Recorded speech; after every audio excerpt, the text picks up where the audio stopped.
The NYPD increases security in certain areas of the city after a shooting at a Jewish museum in Washington, D.C. Plus, homeless shelter or pickleball. That's what's at stake in Toms River, New Jersey. Meanwhile, Mayor Adams' top deputy runs New York City from an iPhone and Amtrak's reconstruction of the East River tunnels. From WNYC, this is NYC Now. I'm Janae Pierre. Mayor Eric Adams is directing the NYPD to increase security at some locations around the city after the killing of 2 Israeli embassy employees in Washington, D.C. this week. Police say it will install high-visibility patrols, heavy weapons teams, and counterterrorism officers at religious sites and Jewish cultural institutions across New York City. The directive comes after 2 embassy workers were shot and killed Wednesday while leaving an event hosted by the American Jewish Committee at the Capitol Jewish Museum. Police say the suspect yelled "Free Palestine" after he was arrested. Law enforcement in Washington say there's no longer an active threat to the community. Homeless shelter or pickleball. That's what's at stake right now in Toms River, New Jersey. The Christ Episcopal Church wants to build a 17-bed homeless shelter on its property in response to rising homelessness in the state.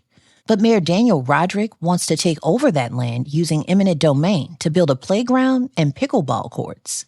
The town's Board of Adjustment could help the church's case if they grant Christ Church's request to zone its property for the shelter. And a decision on that could come as soon as Thursday night. Coming up, a profile of First Deputy Mayor Randy Mastro and how the second most powerful man in New York City government performs his duties without using a computer. Stick around.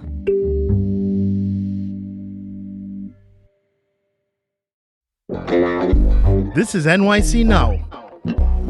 High-profile attorney Randy Mastro never wanted to be First Deputy Mayor. But less than 2 months into the job, WNYC's Elizabeth Kim reports on why he's become the second most powerful person in City Hall, behind only Mayor Eric Adams. Randy Mastro is your classic New York City power broker, a brash federal prosecutor who went on to be a top aide for former Mayor Rudy Giuliani and then a private attorney for the rich and powerful. But sitting in his office, I can't stop staring at the memorabilia. There's courtroom sketches of him arguing cases, a color photograph of Dr. Martin Luther King Jr. delivering a sermon, the bat he used to twirl around with reporters when he worked for Giuliani. And did you notice Fiorello on the way in? Is that Abe Lincoln? I can't. That is Abe Lincoln, yes. Okay. I missed Fiorello. Humphrey over there. Have you been here before on this side of the? No. No. This is all new for me. Okay. Well, there you go. This is going to be good for you. All right. But there's something conspicuously missing. Randy, it just occurred to me. Where's your computer? I don't use a computer. Say that again? I don't use a computer. Mastro shows me an iPhone outfitted with a tiny keyboard. It's designed to replicate a BlackBerry, a bygone smartphone. But Mastro doesn't need a computer to get his message across. In less than 2 months, the 68-year-old has made a deep impression on City Hall. He's being credited for steadying an administration rocked by a wave of departures and corruption scandals. He's a highly trained lawyer, and lawyers know a lot about negotiation and how to get leverage in negotiation. John Mollenkoff is a political scientist at CUNY. He's certainly very smart, very experienced in every aspect of city government. So it would be a surprise if he wasn't doing a very good job. Mastro is helming a number of initiatives that could help the politically weakened Adams make his case to voters when he runs as an independent in November. They include a new office to combat anti-Semitism, halting fines on small landlords who fail to compost, and a $115 billion re-election budget. It is no exaggeration to say that our fiscal year 2026 executive budget is the best budget ever. This wasn't the job Mastro wanted. Adams had initially nominated him to be the city's corporation counsel, a role that involves representing the city and mayor in civil litigation.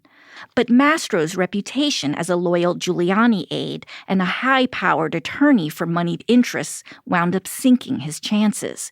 He withdrew his nomination after a grueling 11-hour hearing before the city council. Back inside his office, Mastro is touting Adams's record. Are we better off today than we were 4 years ago.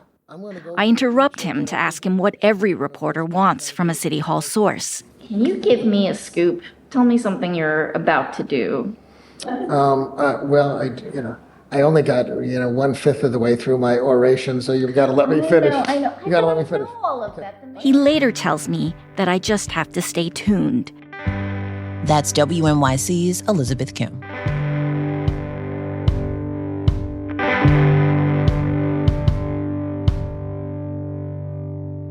Amtrak is getting ready to launch a major reconstruction of 2 of its East River train tunnels. The work would repair damage from Hurricane Sandy. It's been planned for years, but MTA officials worry the repairs will cause problems for Long Island Railroad service.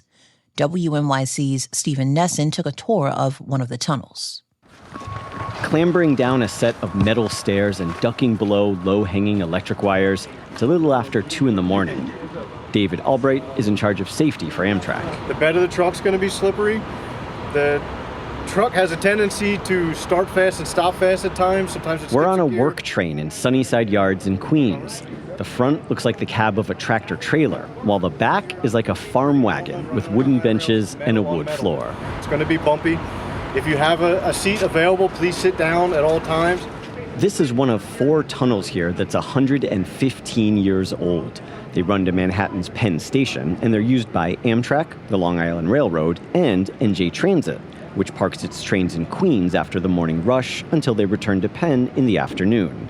2 of these tunnels were badly flooded during Sandy.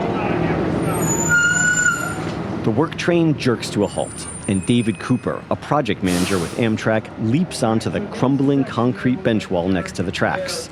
His gloved hand brushes the wall of the tunnel, sending rusty shards of steel raining down.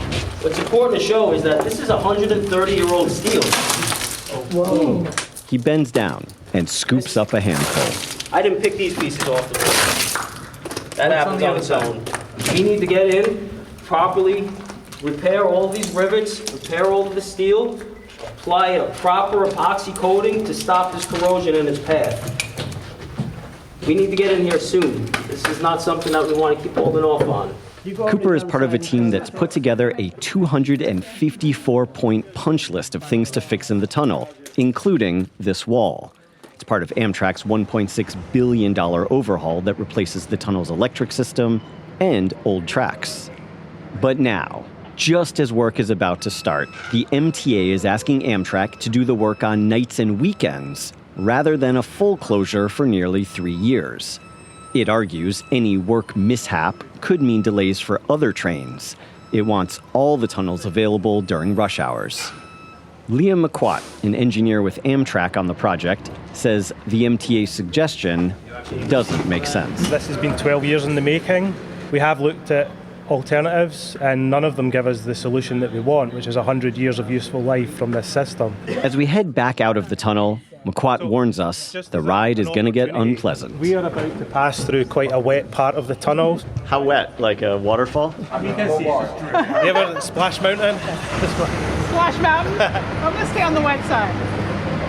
But Amtrak's not running an amusement park. Too much water like this can damage the electric system and signals, creating delays for all trains. Amtrak officials say it can no longer rely on patches for these types of problems. And it's ready to do the work. That's WNYC's Stephen Nesson. Thanks for listening to NYC Now from WNYC. I'm Janae Pierre. We'll be back tomorrow.